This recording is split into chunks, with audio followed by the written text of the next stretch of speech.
Hi, today is Tuesday, April 19th, 2016, and I'm coming at you today with a new episode titled Play Like You Practice, right? That sounds a little different from what we always have heard, practice like you play. And I want to emphasize what play like you practice means because I think it's super important, and it's a little different way to look at your training, your performances, and that what can be a negative divider between your practice and your games.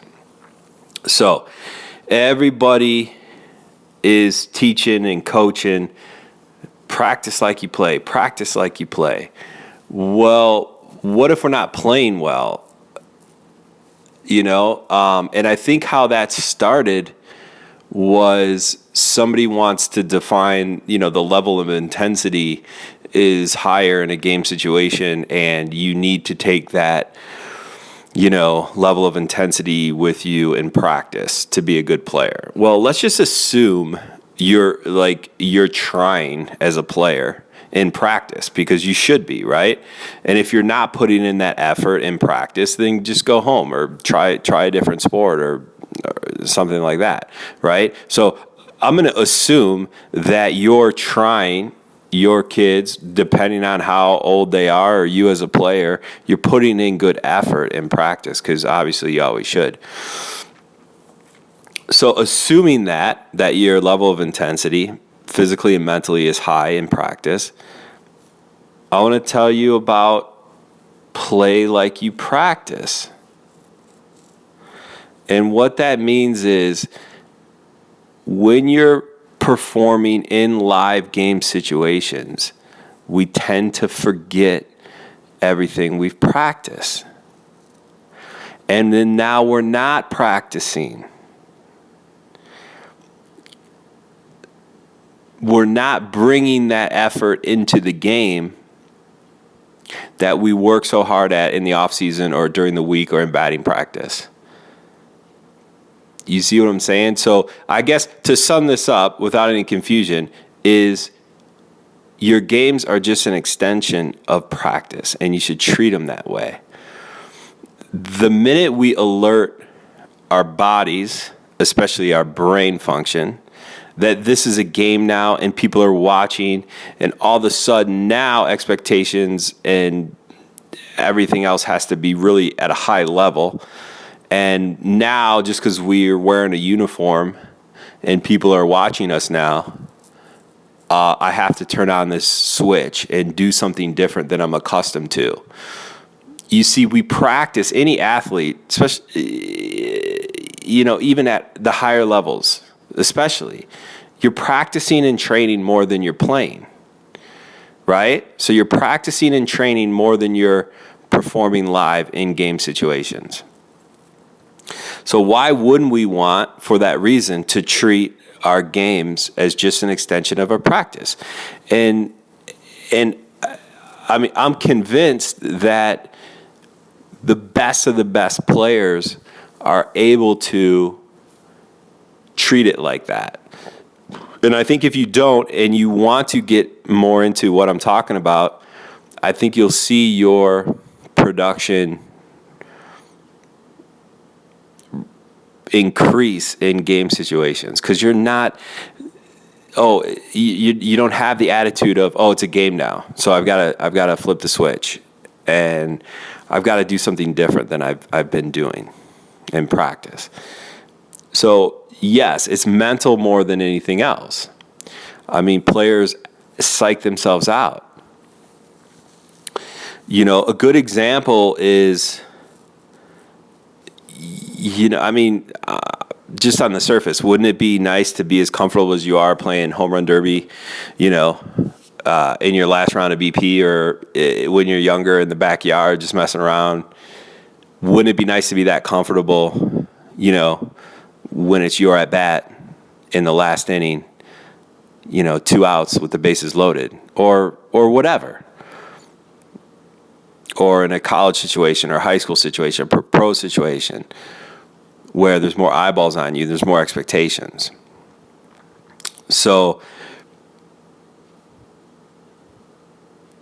I would challenge you to treat your game's performances as an extension of your practice, with the understanding that you practice well at a high level, and that might be a different conversation.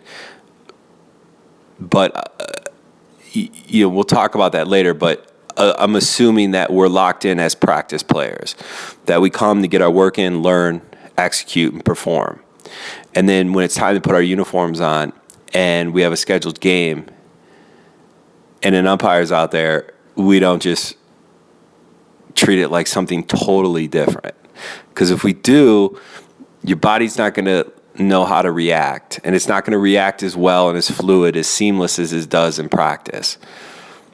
You see? So, I go to practices all the time, and I see how players are loose and relaxed and joking around and comfortable, and even when it's inter squad or simulated games, it's this loose atmosphere, and results are more easily had. And then in the game, when it comes time to press, and we try to turn into somebody else, we're not.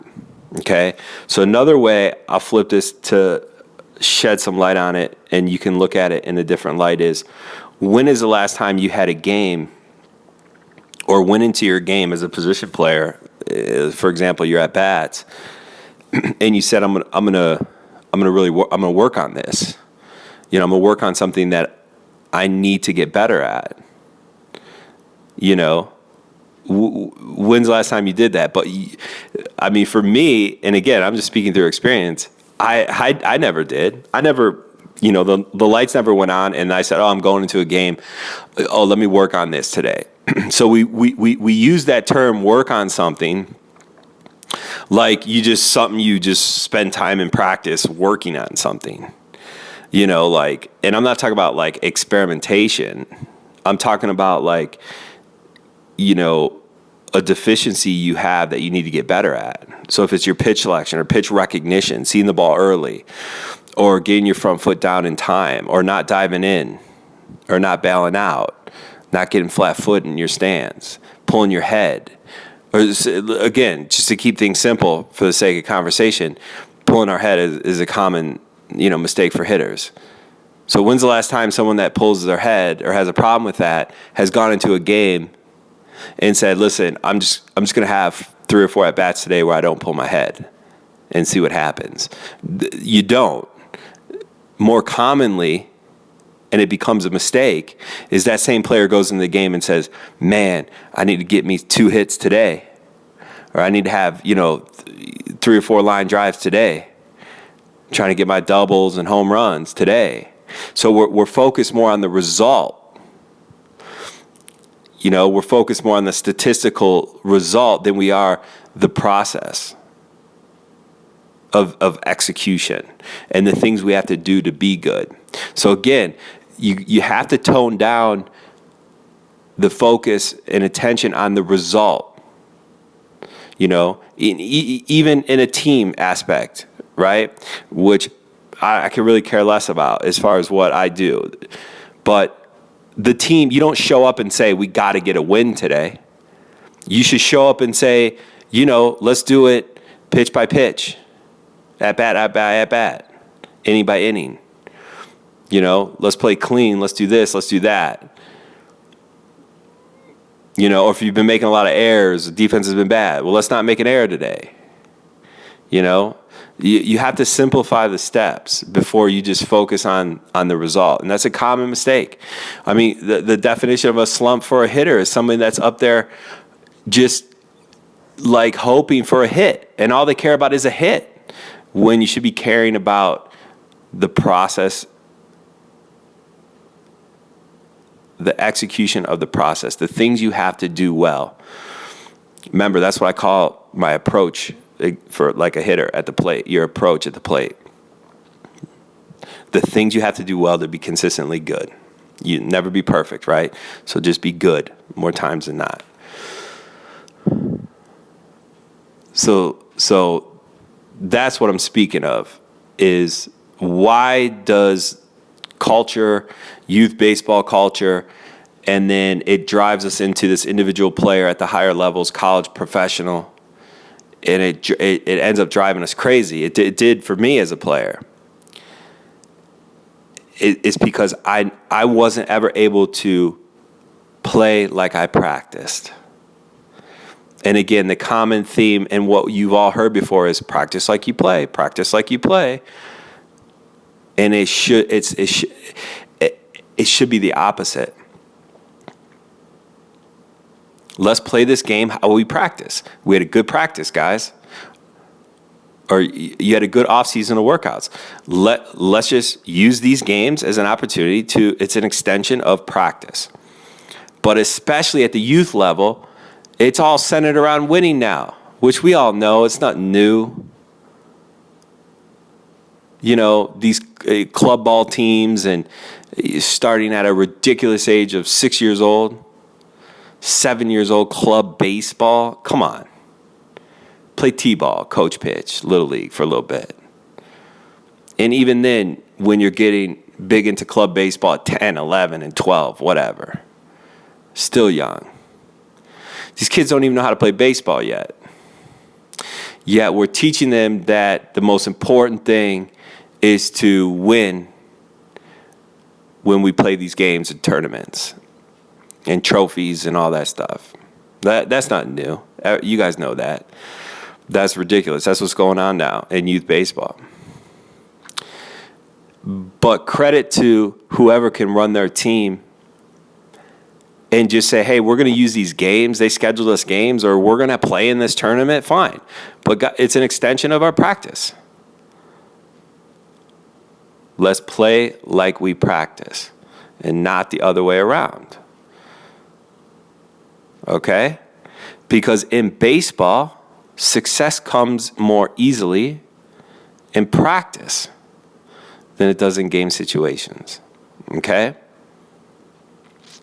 The hitters I work with at the cage, we might take 200 swings in a week. And I know they have a game or a tournament on a weekend. They might only get 4 to 8 to 10, 12 at-bats. They might get only the same amount of pitches to even swing at or drive or have success with. Yet we took 200 swings earlier in the week. So now it's just, again, it's math. The success rate won't be as high as in games. And we make it worse. We compound the fact mentally that we have to be somebody different or somebody we're not. And then we get away from those 200 swings that you had in practice, or the work you put in the off season, or the learning and experimentation and applying. And all the strides you've made in practice can just be for naught once you get into game situations. And yes, it is a mental thing. It's mental why we do that. We put on that uniform and we feel different. Our expectations become different. We try to do different stuff. We try to do too much. And then we fail. And then we don't understand why. And a lot of times it's because you don't look like you do in practice. So it's more of a mental barrier than anything. So it's just something I've been thinking about a lot. It's very common, especially for amateurish. I don't mean that in a bad way. Just amateurish, right? Volunteer type coaching, or parents that might not understand how difficult baseball is. The first thing everybody wants to say is, why doesn't he look the same as he does in practice than he does in the games? Oh, he hit so good in batting practice. Why not? Why is he struggling so bad in games? And a lot of it is mental and how we approach our games. And most young players are forgetting about everything they did in practice to get to the point where they're feeling good about themselves and developing that confidence. And it extends, it's the same exact way for professional players. But the ones that can go up and be loose in that at-bat or out in the field and just use that as an extension of their practice. Why can we not treat a game as practice? You know? Because when you look at clutch players, guys that hit with runners in scoring position, guys that hit every year in the World Series, guys that have had careers in clutch situations, that's how they practice too. You see what I'm saying? It's not the other way around. So, play like you practice. And that's the spin I wanted to put on it today, rather than what we're so accustomed to hearing, you know, growing up and playing. And even nowadays, I hear it all the time, practice like you play. And I think psychologically it's good to reverse that at all levels. You know, I don't understand why it's not okay to work on something during the game. You know, but we put these barriers, you know, when we put on a uniform and go out and play a game with an umpire on a field with fans. We put these barriers on ourselves. This tunnel vision that we got to win, we got to win, we got to get hit, we got to get hits, we got to get hits. We're keeping score now. We're keeping statistics now. And then it changes everything. So that's the first step. And that's something you should overcome as a player, is being able to do that. To treat your games like an extension of practice.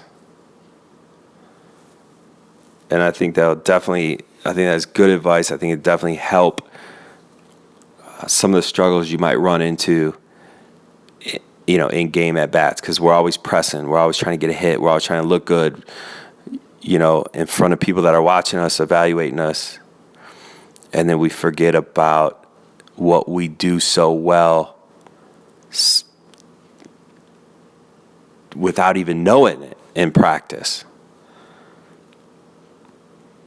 And then now we're trying to just manufacture it in game situations. So that's what I wanted to share today. And I just think it's a good train of thought. I think it's something to think about. And like always, if you have any questions or comments, get a hold of me, leave a comment. Appreciate you listening, and I'll be back.